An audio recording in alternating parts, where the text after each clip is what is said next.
पाठशाला में अब महंगाई पर आई उस खबर का चैप्टर जो आपके होश उड़ा देगी।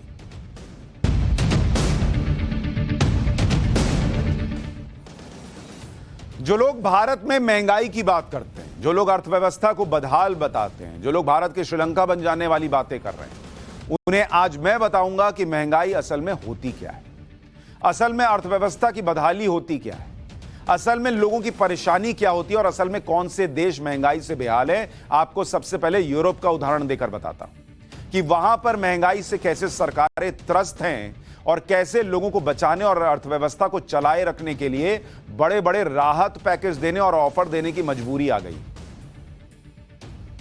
यूके की नई प्रधानमंत्री लिज ट्रस 100 बिलियन पाउंड यानी करीब 9 लाख करोड़ रुपए का राहत पैकेज लाने वाली है, जिससे परिवारों के सालाना औसत एनर्जी बिल पर प्राइस कैप लगाया जा सके, यानी जो बिजली का बिल आता है उसके लिए व्यवस्था कर रही है। यह ब्रिटेन का हाल है। जर्मनी में 65 बिलियन यूरो यानी करीब 5,13,000 करोड़ रुपए का राहत पैकेज लाने की तैयारी है, जिससे तेल और गैस की महंगाई से लोगों को राहत दी जा सके। स्वीडन ने 23 बिलियन डॉलर यानी करीब 1,83,000 करोड़ रुपए का इमरजेंसी फंड बनाया है, जिससे बिजली और गैस उत्पादकों को मदद दी जा सके। स्पेन ने $9.5 बिलियन यानी करीब 75,000 करोड़ रुपए का आर्थिक पैकेज दिया है, जिससे महंगाई से आम लोगों को राहत मिल सके। यह दुनिया जो है वो कोरोना के संकट के बाद और रूस यूक्रेन के बाद कैसे बाप बाप कर रही है उसकी स्थिति है, कैसे कमर टूटी हुई है दुनिया की उसकी स्थिति है। और भारत जो सबसे तेजी से बढ़ती अर्थव्यवस्था है, वहां हमारे घर में ही लोगों को दिक्कत है। यूरोप में यह स्थिति इसलिए बनी क्योंकि रूस यूक्रेन युद्ध के बाद से तेल और गैस के दाम बढ़ गए और इसी से भयंकर महंगाई की स्थिति है। 2021 के मुकाबले 2022 में यूरोप में गैस की होलसेल प्राइस 400% बढ़ चुकी है, यानी पिछले साल के मुकाबले 400% ग्रोथ है। पिछले साल यूरोप को 40% गैस रूस से सप्लाई हुई थी, जो सप्लाई इस साल रुक गई।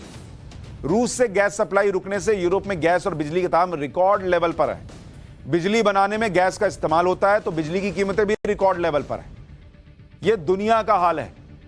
तेल, गैस, बिजली महंगी होने से पूरा यूरोप त्रस्त है, क्योंकि इससे वहां महंगाई चरम पर है और कॉस्ट ऑफ लिविंग बहुत बढ़ गई है।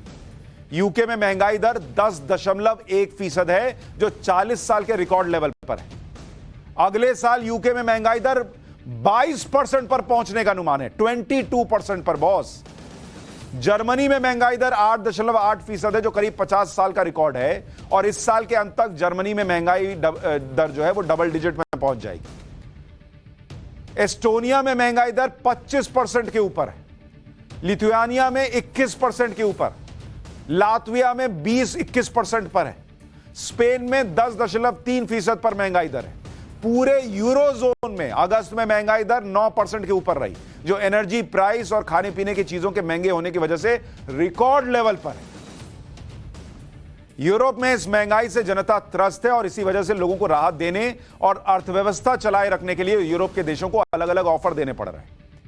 यूके में प्लान है कि परिवारों के सालाना औसत एनर्जी बिल को 1971 पाउंड यानी 1,80,000 रुपए पर प्राइस कैप कर दिया जाए, यानी इससे ज्यादा का बिल आएगा ही नहीं। जर्मनी ने सस्ते पब्लिक ट्रांसपोर्ट के लिए 9 यूरो यानी 711 रुपए महीने की सस्ती टिकट योजना 3 महीने के लिए शुरू की थी। यह स्कीम अगस्त में एक्सपायर हो गई, अब इसे रिन्यू किया जाएगा। जर्मनी में जो सीनियर सिटीजन्स हैं उनको हर महीने 24,000 रुपए और स्टूडेंट्स को हर महीने 16,000 रुपए की मदद देने का ऐलान हुआ है। स्पेन कह रहा है कि 300 किलोमीटर से कम दूरी की रेल यात्रा जो है वो फ्री कर देते हैं। यह स्कीम 1 सितंबर से 31 दिसंबर तक स्पेन में चलेगी। यह हाल है, लोग सफर कर पाए उसके लिए पैसा नहीं है इन देशों में लोगों के पास, सरकार को मदद देनी पड़ रही है। यूके की स्थिति तो यह है कि वहां पर अक्टूबर से गैस और बिजली की कीमत 80% बढ़ने का ऐलान हो चुका है, जिससे परिवारों का सालाना औसत गैस और बिजली का बिल 1,971 पाउंड से बढ़कर 3,549 पाउंड हो जाएगा। और इसीलिए ब्रिटेन में एक्सपर्ट्स चेतावनी दे रहे हैं कि अगर ऐसा हुआ तो इस विंटर में लोग बिजली और गैस का बिल पे नहीं कर पाएंगे। इसी वजह से वहां पर बड़ा विरोध हो रहा है। यूके में डोंट पे आंदोलन चल रहा है, जिसमें 1,70,000 से ज्यादा लोग जुड़ चुके हैं और वो ये कसम खा रहे हैं कि 1 अक्टूबर से गैस और बिजली के बिल नहीं भरेंगे। एक अनुमान के मुताबिक ब्रिटेन में 1 करोड़ 20 लाख परिवार यानी करीब 42% घरों के सामने गैस और बिजली के बड़े बिल पेमेंट करने की क्षमता ही नहीं है। इस सर्दी में ब्रिटेन के लोगों को अपने गैस बिजली के बिल पे करने के लिए कम से कम 3 गुना ज्यादा कमाना पड़ेगा। कहां से कमाएंगे? गैस मिल नहीं रहा, ठंड ज्यादा पड़ती है, पैसा है नहीं, सरकार संभाल नहीं पा रही। यह यूरोप और ब्रिटेन का हाल है। यूके की हालत यह है कि वहां पर पूर्व पीएम बोरिस जॉनसन ने कह दिया है कि लोग बिजली का बिल बचाने के लिए नई केटल खरीद लें, क्योंकि पुरानी केटल से बॉयल होने में ज्यादा वक्त लगता है और सिर्फ 20 पाउंड में नई केटल आ जाएगी। और अगर नई केटल आ गई, केतली जिसको हम कहते हैं, तो फिर बिजली के बिल में सालाना 10 पाउंड बचा लेंगे। 10 पाउंड बचाने के लिए कह रहे हैं नया बिल केतली खरीद लो। जरा सुनिए बोरिस जॉनसन को। If you have an old kettle that takes ages to boil, it may cost you £20 to replace it. But if you get a new one, you'll save £10 a year for every year on your £10 a year every year on your electricity bill. If you have an old kettle that takes ages to boil, it may cost you £20 to replace it. But if you get a new one, you'll save £10 a year for every year on your £10 a year every year on your electricity bill. यह आदमी Britain का प्रधानमंत्री रहा है। यह बता रहा कि 20 पाउंड में नया केतली खरीदो और सालाना 10 पाउंड बचाओ, यानी 915 रुपए के करीब। यह इनका कैलकुलेशन चल रहा है। सोचिए, यूके जैसे देशों का यह हाल है कि वो ऐसे तरीके बता रहे हैं कि जिससे बिजली का बिल कम आए। फ्रांस जैसे देशों में कहा जा रहा है कि बिजली की खपत 10% तक कम करें, जिससे बिजली में राशनिंग की नौबत ना आए। यह यूरोप का हाल था। अभी अमेरिका का तो बताया नहीं है। यह खुद पूर्व राष्ट्रपति डोनाल्ड ट्रंप ने एक वीडियो जारी करके बताया। मैं चाहता हूं कि डोनाल्ड ट्रंप का वो वीडियो देखें। वो जो अमेरिका का हाल बता रहे हैं उसको सुनिए और अंदर ही अंदर सोचिए कि हम भारत में कितनी बेहतर स्थिति में हैं आज के हालात में। We are a failing nation. We are a nation that has the highest inflation in over 40 years, where the stock market just finished the worst first half of a year in more than 5 decades. We are a nation that has the highest energy cost in its history, and we are no longer energy independent or energy dominant, which we were just 2 short years ago. We are a nation that is begging Venezuela and Saudi Arabia for oil. We are a nation that surrendered in Afghanistan, leaving behind dead soldiers and American citizens and $85 billion worth of the finest military equipment in the world. We are a nation that allowed Russia to devastate a country, Ukraine, killing hundreds of thousands of people, and it will only get worse. We're a nation that has weaponized its law enforcement against the opposing political party like never before. We've never seen anything like this. We're a nation that no longer has a free and fair press. Fake news is about all you get. We are a nation where free speech is no longer allowed, where crime is rampant like never before, where the economy has been collapsing, where more people died of COVID in 2021 than in 2020.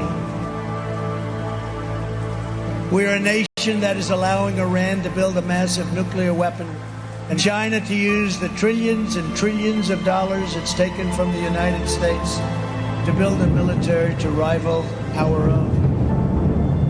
We are a nation that over the past 2 years is no longer respected or listened to all around the world. And we are a nation that is hostile to liberty and freedom and faith. We are a nation whose economy is floundering, whose stores are not stocked, whose deliveries are not coming, and whose educational system is ranked at the bottom of every list. We are a nation that in many ways has become a joke. But soon we will have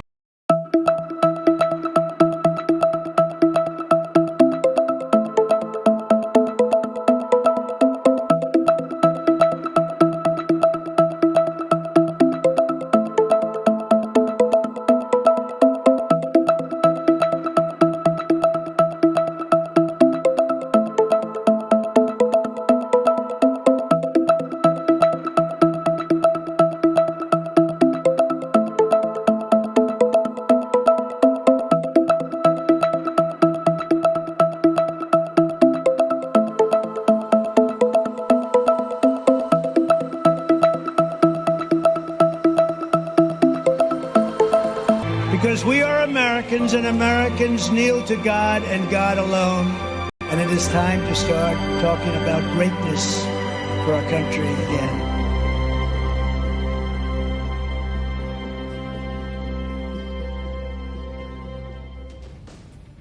Britain से लेकर America तक सबकी हालत खराब है और भारत सबसे तेजी से बढ़ती अर्थव्यवस्था है। भारत जहां महंगाई दर इन देशों के मुकाबले करीब आधे या उससे थोड़ी सी ज्यादा है। भारत जहां पर लोग जो है वो तेजी से बढ़ते देश के साथ कदम मिलाकर चल रहे हैं। सोचिएगा।